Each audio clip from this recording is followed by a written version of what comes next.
State versus Turney. Let the record show the presence of counsel and the defendant. The jury is not present. Mr. Jackson. Ms. Hicks.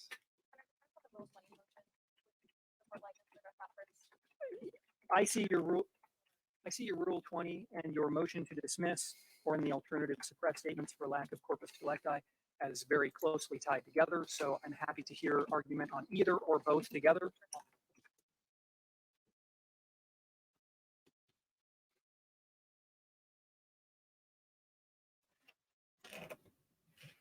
Judge, pursuant to Rule 20, the court must enter a judgment of acquittal if there is not substantial evidence to support a conviction. The case law defines substantial evidence as that which reasonable persons could accept as sufficient to support a guilty verdict beyond a reasonable doubt. The defense is asking for this court to enter a judgment of acquittal based on three grounds. The first is that there's been a general failure to present substantial evidence to support a conviction. The second is that there's been a failure that the state can establish jurisdiction. And finally, a motion to dismiss based on the doctrine of corpus delicti. Starting with the first point, the state has not presented any substantial evidence that Alyssa is deceased and that Mike caused her death. The state's case rests entirely on speculation, character evidence, and rumors. This entire trial has been about Alyssa and Mike's relationship, what kind of teenager Alyssa was, whether they had an acrimonious relationship, whether Mike was a bad parent, or if he was paranoid. There has not been a shred of physical evidence in this case. No body, no crime scene, no blood spatter, no body parts found in the house, no murder weapon, no evidence in the houses or in the car to suggest that a murder took place. The fact that Mike's home was searched 7 years after Alyssa's disappearance has everything to do with the Phoenix Police Department's failure to investigate this case. Mike was the one who pushed the police to take a more aggressive approach to find his daughter. He did his own investigation. He worked to draw attention to his daughter's disappearance. Now, the state points to Mike's relationship with the Phoenix Police Department as evidence of his guilt. He was either too involved or not involved enough in the police investigation. The state cannot use Mike's involvement with this investigation, or lack of involvement, as a sword and a shield. Now, although defense does not have to prove innocence, there is sufficient evidence to show that Alyssa ran away. There was testimony from Alyssa's family and friends who described her as a free spirit, someone who was impulsive, stubborn. Mike was strict and controlling at times, and Alyssa did not do well with rules. Alyssa had a bank account that was set up by her father, and there's no record of at least 5 months of her paychecks being deposited into that account. Alyssa had a fight with her boyfriend and cheated on him right before she went missing. There was, of course, the call with Aunt Lynette that happened at least 6 weeks before Alyssa's disappearance, where she said, "You can always come see me." Finally, we have the runaway note, and then the call from California a week later. The state has not presented any evidence that Mike had to represent the mens rea that's required for a conviction of second-degree murder. The state must prove either 1, that Mike intentionally caused the death of another person, 2, that he caused the death of another person by conduct which he knew would cause death or serious physical injury, or 3, under circumstances manifesting extreme indifference to human life, he recklessly engaged in conduct that created a grave risk of death and thereby caused the death of another person. The risk must be such that disregarding it was a gross deviation from what a reasonable person in the defendant's situation would have done. We sat through 5 days of trial, and the state has not presented any evidence to prove that Mike acted intentionally or recklessly to cause the death in this case. There's no confession, no evidence of a plan, and no evidence of how a death occurred. On to defense's second request for dismissal and for failure to establish jurisdiction, there's no evidence to show that Mike committed second-degree murder in Maricopa County. No crime scene was physically located in Maricopa County. No witnesses to a crime in Maricopa County. No murder weapon located in Maricopa County, and no body found in Maricopa County. Finally, defense asked this court to enter a judgment of acquittal based off of the doctrine of corpus delicti. Corpus delicti is intended to safeguard against erroneous convictions. Arizona courts have recognized that jurors often take confessions or inculpatory statements at face value. And to be clear, Mike has not confessed. However, the state has elicited several statements during trial which it believes demonstrate consciousness of guilt. For example, the union killed Alyssa, or come to my deathbed. The corpus delicti doctrine requires that the court find, separate and apart from Mr. Turney's statements, that the state has presented direct or circumstantial evidence that establishes a reasonable inference that Alyssa is dead and that her death resulted from Mr. Turney's conduct rather than by death, suicide, accident, or somebody else's criminal conduct. For the reasons mentioned previously, the state has failed to do that. And if the state has failed to submit adequate proof of the corpus delicti before it rests, the court should direct an acquittal. Judge, for these reasons, we are asking the court to enter a judgment of acquittal at this time. Thank you. Thank you, Ms. Hicks. State's response.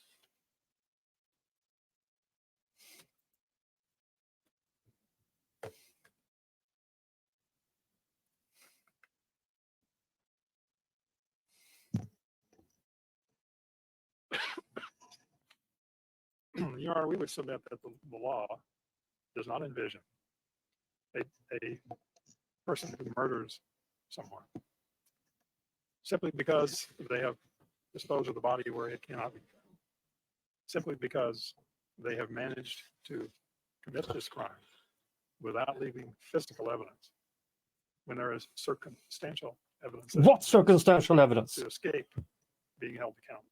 That is not what the law envisions. Let me, first of all, and I'm really not sure which order to take this in. I'll start with the Rule 20. Stop jerking off the and talk about microphone. the corpus delicti issue afterwards. So I'm going to read some quotes from some cases that you've read. The relevant question in a Rule 20 motion for judgment of acquittal. And I don't have these memorized, so I'm going to look at my screen and read. After viewing the evidence in the light most favorable to the prosecution, any rational trier of fact could have found the essential elements of the crime beyond a reasonable doubt. I consider myself rational. 231 Arizona 391, State versus West 226 Arizona 559. You could, all of us here who work in this area, I could list probably another 50 or 60 cases like that. Furthermore, if reasonable minds can differ on the inferences to be drawn from the evidence, a trial court has no discretion to enter a judgment of acquittal and must submit the case to the jury. So in this phase of my response, I'm going to talk about statements the defendant has made. Because absent the corpus rule, and I don't agree with the position on it, those statements can be utilized. You have rested. You can't use them here, now. So we have a 17-year-old girl who had family and friends. She had a cell phone.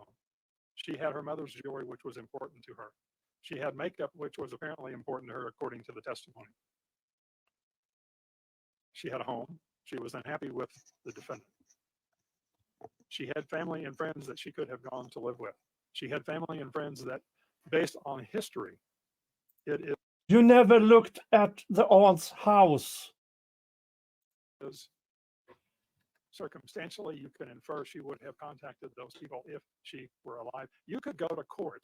You could go to another building here and have her declared dead because she's been gone for 22 years. The last person to see her alive was the defendant. That you know Picked of. her up early from school, he claimed, because he needed to discuss her plans for the summer. Discuss her plans for the summer with a young lady who lived with him. He could have discussed those plans the night before, the next day, the day after, the day after that. There was absolutely no reason to pick her up from school early unless he had an intention What? to get this young lady out of his life, What? which was apparent from that phone conversation he had with his natural son, Michael Turney. She was a fucking bitch, he said. She was a pain in his side. He could not take it any longer. My words. Inference could be drawn from the words that he spoke.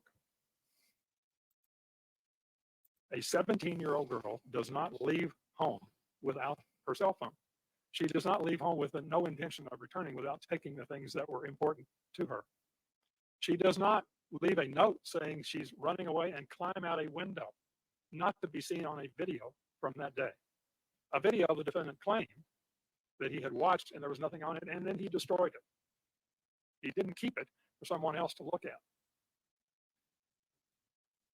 He wanted people to believe that she would write a note to leave with whatever it was she took with her and climb out a window and not go through the door that she always used. So to be seen Because she knew she would be recorded. a video surveillance that, if you remember the testimony from Sarah, he turned it on when he left the house, when he wasn't there. But again, he said, I watched it. She wasn't on it. That's just not possible. He got rid of it. He claimed there was a phone call from California. Wasn't recorded. When he had calls recorded for decades, he got rid of it. If there was one, we know there was a call, but no recording of that call.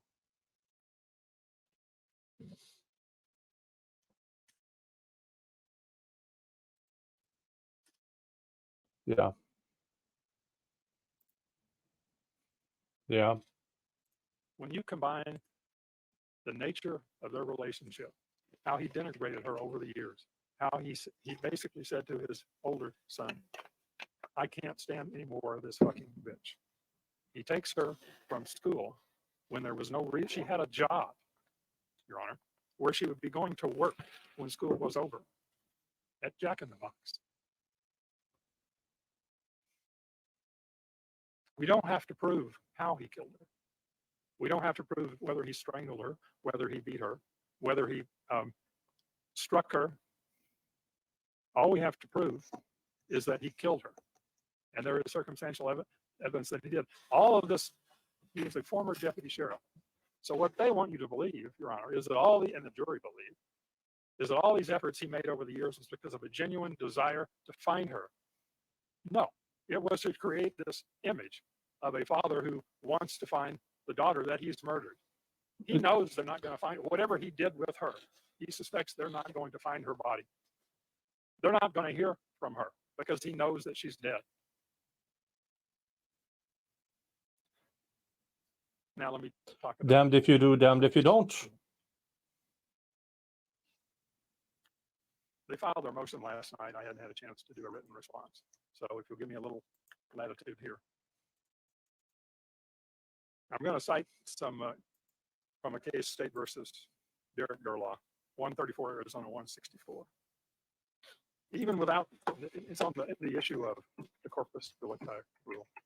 Even without this evidence, however, we believe the state had established the corpus delicti. The purpose, I'm skipping here around, so if you want to go read the case and make sure this is what it says, feel free to do so. Defense can as well. What I'm getting to here is the history of this rule and why. What's the purpose of it? And remember, Ms. Hicks stood up here and said to you, the defendant has never confessed. The defendant has never admitted his guilt. The purpose of the corpus delicti rule is to prevent erroneous convictions based solely on untrue confessions. She just stood up here and said her client didn't confess. So there's the rule doesn't need to protect an untrue confession.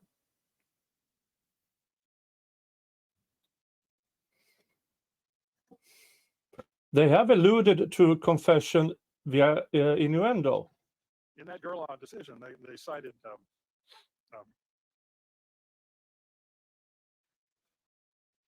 Perkins and Boyce on criminal law, a Harvard Law Review article, which I would never cite, but they did. Oh, rationale, fuck you.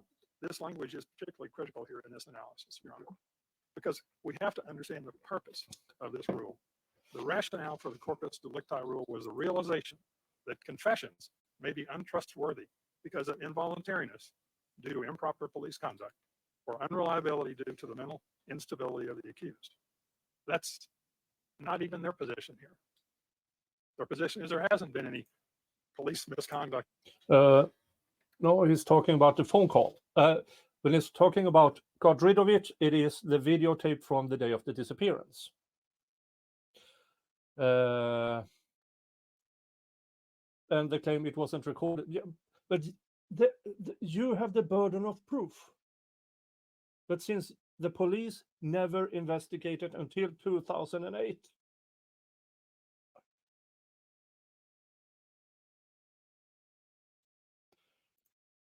Yeah, I know, but those aren't admitted.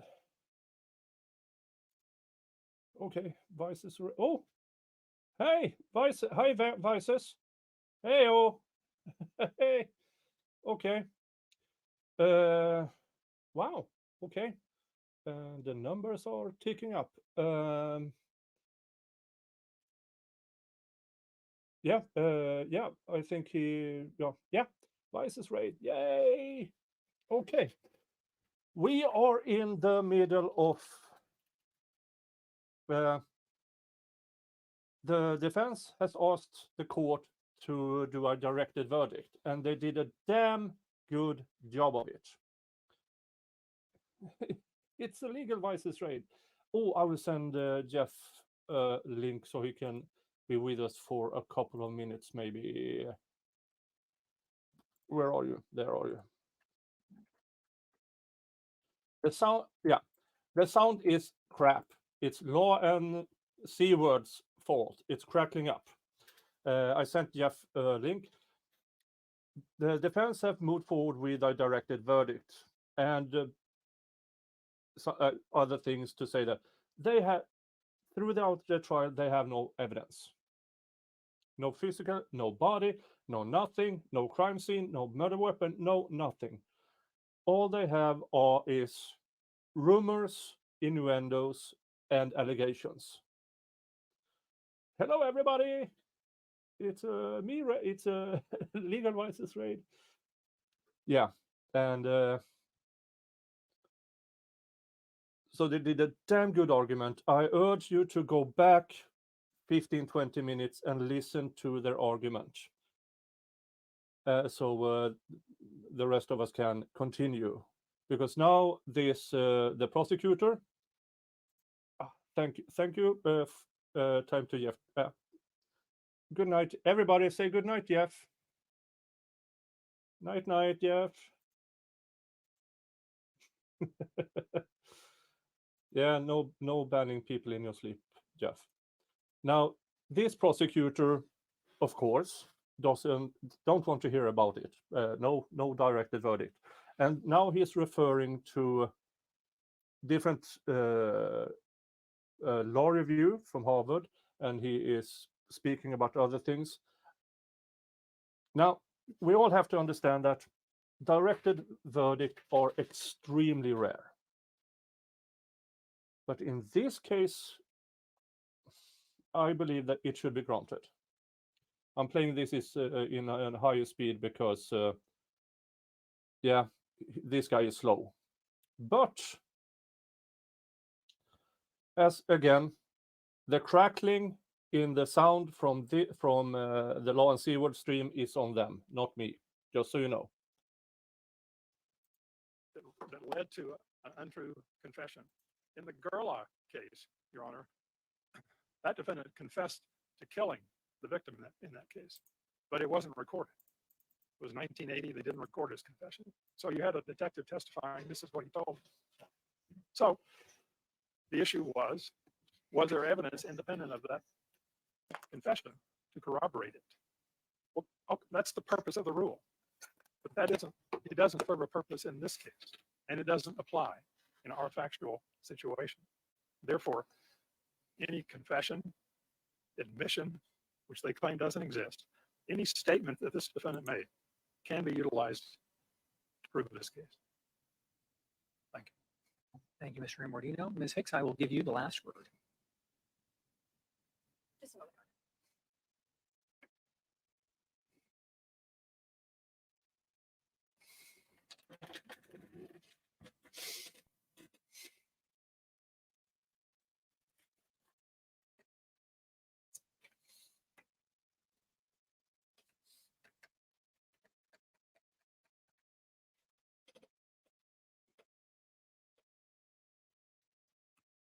Remember to like and subscribe if you haven't already.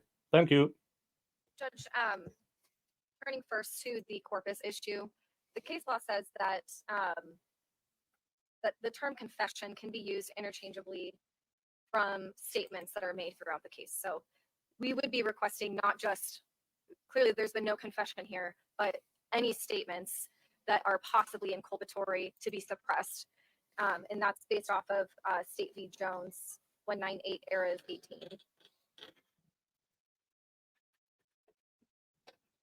Judge, Mr. Imbordino stated that circumstantial evidence, that the state has presented enough circumstantial evidence that Mr. Turney has committed murder. But the only circumstantial evidence that they've presented during this trial is evidence of his character, not of a crime that's been committed. He said, he was the last person to see Alyssa, but we don't know that. We don't know who the last person was to see Alyssa. And that's obviously, it's horrible that there's a young woman who is missing, but it's not Mr. Turney who's responsible. Don't know that yet. Finally, Mr. Imbordino mentioned that with Rule 20, the evidence must be viewed in a light most favorable to the prosecution. And while that is true, the evidence must be more than just a scintilla of evidence, which is all that the state has presented here. Thank you. Thank you. I have considered the issues raised by the defense and the state's responses to those. Taking the corpus issue first, the court has to consider the evidence that is before this jury and exclude from that consideration the defendant's statements. While there are cases that do suggest that the corpus rule is limited to confessions, Ms. Hicks is right. There are other cases that use the term statements. So when looking at this case without the defendant's statements, the court has to make two findings. Is there a reasonable inference that Alyssa is dead? Or could the jury make a reasonable inference that Alyssa is dead? And the second question is does the court or the finder of fact have the ability to make a reasonable inference that Alyssa's death resulted from the defendant's conduct? The court has considered the evidence presented without the defendant's statements. The court finds that there is a reasonable inference that Alyssa is dead. I find that this court could make that reasonable inference and that the jury could make that reasonable inference. The second question is there a reasonable inference that Alyssa's death resulted from the defendant's conduct? There is really no testimony about the defendant's conduct in relation to Alyssa's death. The defendant raised Alyssa, and the court is not here to decide if his parenting style was appropriate or inappropriate. Will it happen? The court's not even deciding if the defendant killed Alyssa or not. The court is deciding whether or not a reasonable inference from the evidence that has been put before the jury, excluding his statements, shows No spoilers. that a reasonable inference can be made that the defendant caused or the defendant engaged in conduct that resulted in Alyssa's death. The court is unable to make that finding. It is ordered granting the defendant's motion to dismiss based on the corpus delicti rule. He's off. The second question is whether or not substantial evidence exists to warrant a conviction. In some ways, I could just skip this and say the issue is moot because of my ruling on the corpus issue, but for purposes of the record, I'll make the finding anyways. There is evidence in the case. I am not here to suggest that the state has put forth no evidence. There is evidence. The court has to determine whether or not there is substantial evidence. And the evidence doesn't have to be direct evidence. It can be circumstantial evidence. There is Jesus Christ. circumstantial evidence in the case. The question then becomes, is it substantial that would warrant a conviction for second-degree murder?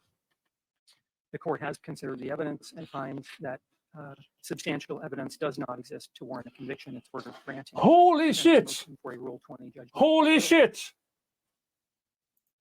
Holy shit. I will order the defendant released as to these charges only. Mr. Turney, you're going to be signing for a copy of your release. I'll bring the jury back in and just let them know that their jury service is over. Before we do that, anything for the record from the state? Anything for the record from the defense? All right, Angela, you can bring the jury.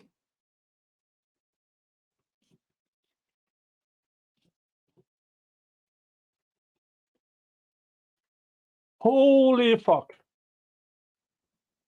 Holy fuck. Damn. And Jeff missed it. Ha! Oh, sorry. He's free to go. Jesus. Okay, I've said it from more or less after the first witness. I don't think I have even after the. Oh, you didn't miss it. You didn't miss it. Holy crap. Holy crap. Yeah. A directed verdict. Now, I said to you, I believe this should be granted.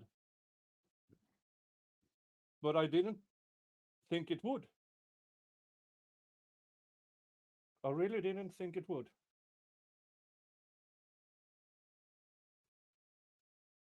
Jeff, are you sure you don't want to come on and talk about it a bit? Yeah, Judge, I believe Judge did the right thing. Please be seated. Holy crap. In State versus Turney, let the record show the presence of counsel and the defendant and the jury. Ladies and gentlemen, during the break, I had to make some legal rulings, and as a result of my rulings, the trial is now over.